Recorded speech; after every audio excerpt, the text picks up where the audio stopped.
in order for me to show you how all this works, it's kind of hard because I can't bring you into my store from here and have you meet my people and have an understanding of really what the concept is that we have. But one of the things that we all know is that service costs money. And so I can't show you a service, but I'm going to give out some money.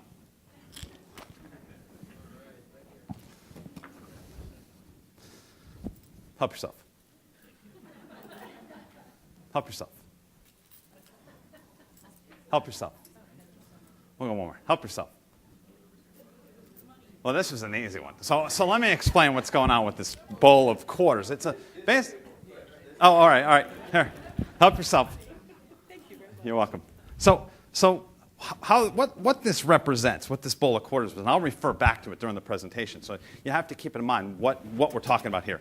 This is the amount of money that I'm willing to spend on any one customer, hypothetically. And what I've come to find out is that when you offer customers more service than what's reasonable, they self-regulate. When you put lines in the sand, you need to bring it back in 30 days. You need to have a receipt. If it's not in the original carton, we won't take it back. If you don't have it by 1, we can't have it done by 3. If we set all these lines in the sand, then the customer wants to cross the lines. But if you basically just say to them, anything you need, we'll do, they then determine how much is a reasonable amount.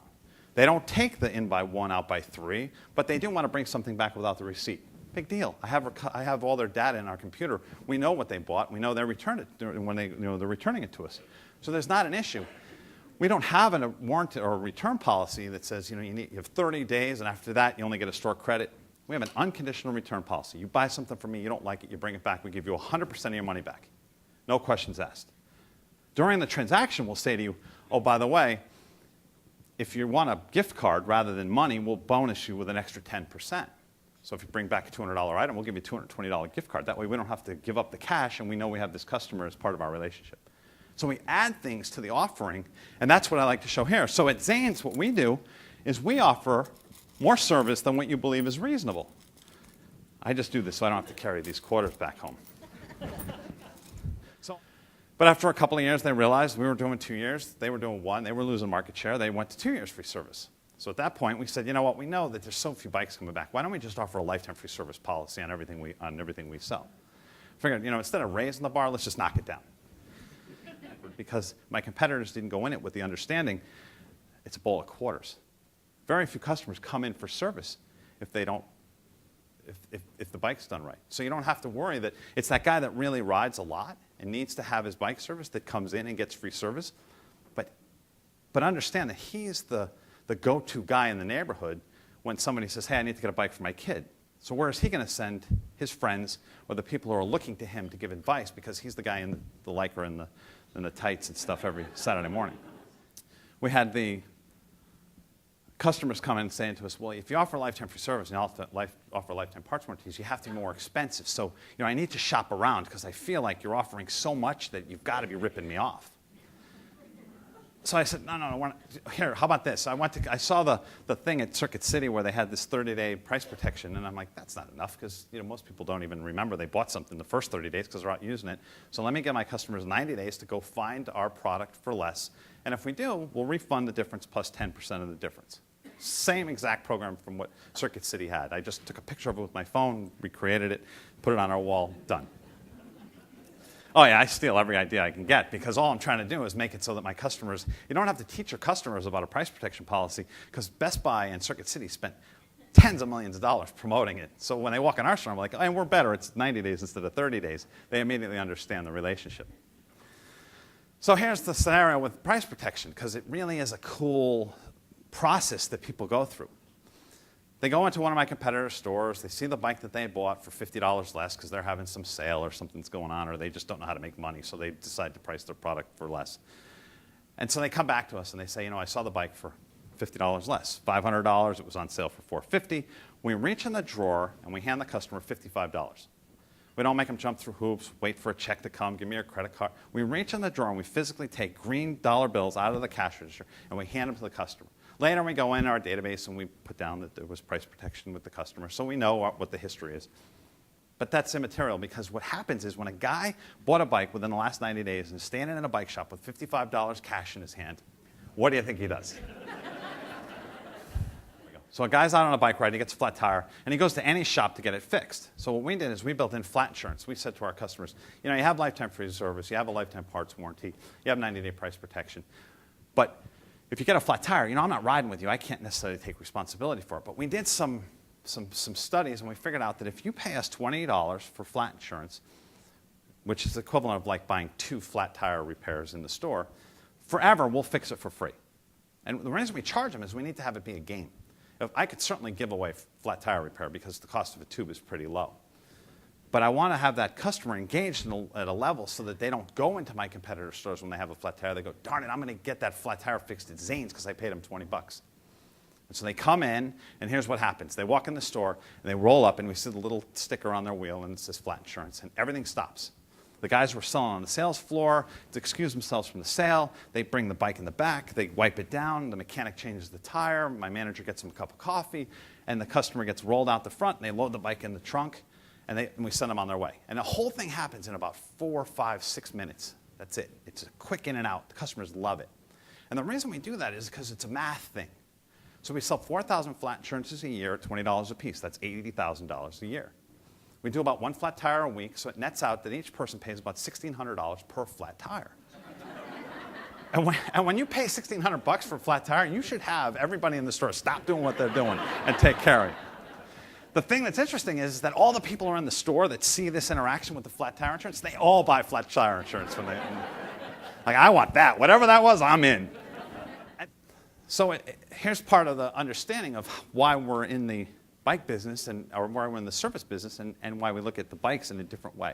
So Black & Decker years ago did a survey, and they said, you know, we want to sell more drills. What do we need to do to sell more drills? So they surveyed the trades, and they said, is it battery powered? Is it reversible? Is it the same color as all the other tools? Is it lighter? Is it indestructible? And they get the survey information back, and what they found out is that the reason why a carpenter buys a drill is because he needs a hole in a piece of wood.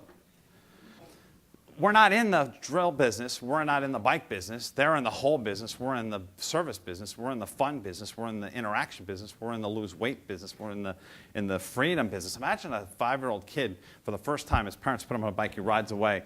They can't grab him. It's his first experience in his life where he's literally further away from his parents than they can run and grab him. Like, if you don't embrace that, high-five little kids when they learn how to ride and say, hey, now your mother can't grab you by the cuff. Like, all those things matter. They're all part of what it is that we're doing, and it's not that piece of steel with rubber and spokes. And so Black & Decker knows that now as well, and they're doing everything they can to promote the fact that they're in the solution business rather than in the commodities business. And we're all in the solutions business. You can say you're in the commodity business, you can sell anything, but at the end of the day, the reason why the people buy is because there's a value to the product that we're selling to them. And that's understanding that is the way that people engage and how you can then knock all these barriers down, because it's not about the thing, it's about what they're getting. We have a kids' play area in our store. Again, it's one of those things that, you know, it's grown from a TV with a video to, you know, a Brio table, and then it became a sandbox. And we actually had to take the sandbox out of the store because when kids would drive by the bike shop in their parents' cars, the kids would scream they wanted to go in the bike shop. And because they wanted to play in the sandbox because it was 10 by 10 and it had all these great toys. And so I had a mother call me. She's like, when I go for milk, I have to drive 20 minutes out of the way because if I go by the shop, it takes me an hour to calm my kid down. Like, now that's an emotional connection with a customer who's going to be buying a lot of stuff from us. So the Valentine's Day Massacre is our best story. Customer comes into the store, gets a bike for her husband, doesn't have enough money to take it home that day, but wants to put it in the window of the store for Valentine's Day night so she can bring him by to show him the bike and then take him out to dinner. Great. She comes in with balloons, she ties them on the handlebars, the bike's all set to go, there's a little card on it, everything's good. She then leaves, we close the store, the employee who was supposed to put the bike in the window forgets. She pulls up in front of the store, she tells her husband to go look in the window, he looks in the window, there's nothing there. Some of her coworkers were in the parking lot to see the husband's reaction. There's nothing in the window. She calls the next morning, just completely out of her mind, ready to tear us apart. Very, very vocal. So I talked to Tom, my retail manager, and I said, hey, Tom, what are we going to do to engage this customer and get him back and have him be positive? He goes, well, she only owed half on the bike, so we can just give her the bike. I'm like, yeah, that's good. And, we didn't ruin her dinner. She was all upset, and she was, we ruined her Valentine's Day night. Fine, we'll give her a free dinner. Great. lunch for the employees that were there, so they don't hate us because they came fine. So he calls the woman. He says, we're going to come over. We're going to bring the bike to your husband, and we'll fit him tonight. I'll bring it to your house, so we'll make up for our mistake. So he goes to the house, and I'm waiting for a call back, and he presents her with the dinner certificate, and he tells her we're going to cater lunch the next day. Whole thing's going great. I'm waiting for a phone call, nothing, and I look and I see a voicemail, and I pick it up, the voicemail, and I listen to it, and it's like, dude, she kissed me. That's great. She goes from hating us to kissing us in front, one of my employees in front of her husband. That's a great story, but the best part of the story is 3 days later, I get a letter in the mail from Greg Chochi, the employee who was supposed to put the bike in the window. And in with the letter, apologizing for potentially costing us a lifetime customer, was a check for $400, which was the amount of money we spent to recover that customer. And so my employee, who was an hourly employee, $10 an hour, so that was a week's pay, had given us back his week's pay because he made this mistake, and he understood how passionate we are about the relationship that we have with our customers, that he was prepared to pay. Now, I didn't cash the check. I actually still have the check. Because I would never, my employees make mistakes. That's what employees do. When we fix the mistakes and we move on and we train and we embrace it. I love mistakes because it's a way to fix things that aren't necessarily broken but can become better. But that's the relationship that my customers have, or my employees have with the customers. So I challenge everybody, if you're building a great organization focused on customer service, can you build it in a way that gets to the point where your employees are that engaged in the relationship? And I would love to hear stories back from you guys about things that happen with your employees where they become that connected with the customers. At that, I'd like to thank you for your time, and if I have some questions.